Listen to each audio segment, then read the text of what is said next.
Hello everyone, welcome to Northland Voices. I'm Kevin Jacobson in for Barbara Riles. Each month in our community, we lose 2 children or young adults to suicide or drug overdose. It's an alarming statistic associated with mental health problems across the Northland. After several years of fundraising and months of construction, a new facility is helping treat our kids, and it's already gaining national attention. 16-year-old Joe Dahl says his passion for music often helps him cope. Music has been absolutely huge. I don't know what I would do without music to be there for me. Doctors diagnosed the talented Proctor High School student with depression this year, but Dahl says he's lived with it for some time. He admits suicidal thoughts would cross his mind. It has actually gone on for a couple years now. Ever since I got into high school, it's never been quite normal. Dahl was admitted into the teen partial program at Miller-Dwan just last month, where he went through an intensive 3 weeks of therapy. He's part of a growing statistic in the Northland, often misunderstood and naked to the invisible eye. I think just because a child is having a good day at school, or because we see teenagers in high school who are seemingly having a good day, that's not necessarily meaning that they're not depressed. It's that mentality and teens like Dahl that have helped fuel the call to expand the reach of Miller-Dwan and build a new center aimed at combating the epidemic. Amber Wing will be transformational care for kids and young adults. The facility will use some standard methods of psychological care, but will also introduce some innovative, holistic care to patients and their families. On the second floor, we will have... Rick Gertzma recently gave us a tour of the state-of-the-art facility. More calming, more grounding, more earthy, more about peaceful and presence and healing, more of a healing environment.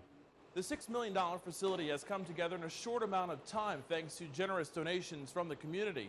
Once Amber Wing is complete, it'll be able to treat up to 60 children and young adults. The non-institutional program will serve elementary, middle, and high school students, providing them with individual and group therapy along with school classes. We're unique in that we will be a partial hospital program, which means about a 15-day length of stay for our kids.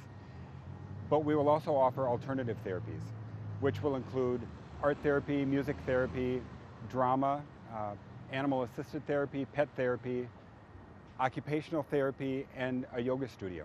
This is a spirituality center. All helping it gain national attention.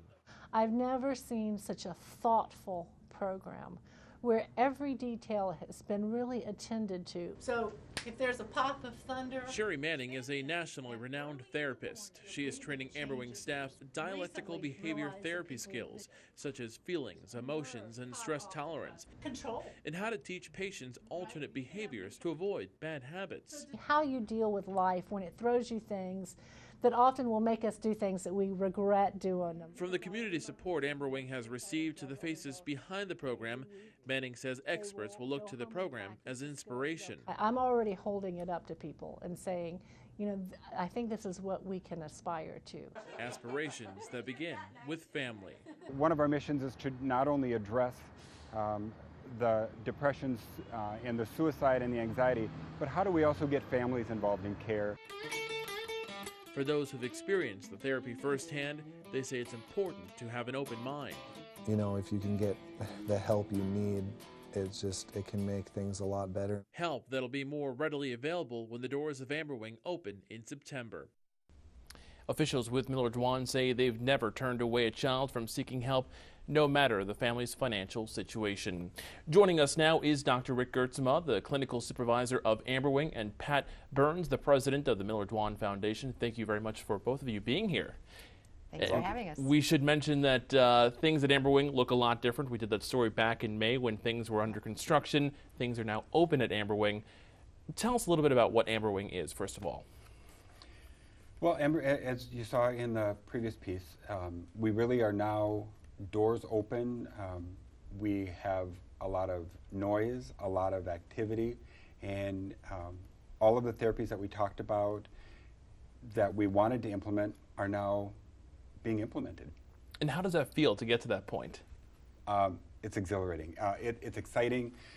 What we hear to see the kids' faces from the first time that they walked in, to see the animation in their eyes, And one of the first words, and I think that you've had the same experience, Yeah. really is about, it's soothing. It's such a soothing, healing place to be. And I think one of the most interesting things I found out when we talked in May about the facility, it's not just for white walls. There's something to be said about the actual design of the building. Absolutely. Well, we spent a lot of time on the design working with leaders in the field to try and come up with something. I mean, our vision for it was to have you be able to walk into a space that not only was it stress reducing, but it had a sense of being embraced and inspiration. So throughout the building, the colors, the design, the flow, the fixtures, everything is designed to sort of raise the spirit and allow people to, I think there's a message in the building that says this community really cares for you, and to kids who are really troubled and sometimes maybe feel really alone, to be able to walk into a space that has this great community presence in it, because our donors are very present in this space and all these beautiful messages are there for them. It really says people care. They may not know you, but they care about you. And I think that's a beautiful message that helps people heal. And doors opened several weeks ago at Amber Wing. Have we met the expectations? Have we exceeded the expectations of how things are supposed to go? Oh, we've heard great comments. I think we have exceeded lots of expectations here. And I think we have something our community should be very proud of having created. It will be something other communities can look to as a model. Okay, and there's much more to talk about Amber Wing coming up. When we come back, we'll introduce you to one of the young people who found help through the Miller-Dwan program and how Amber Wing will expand upon that help. Stay with us.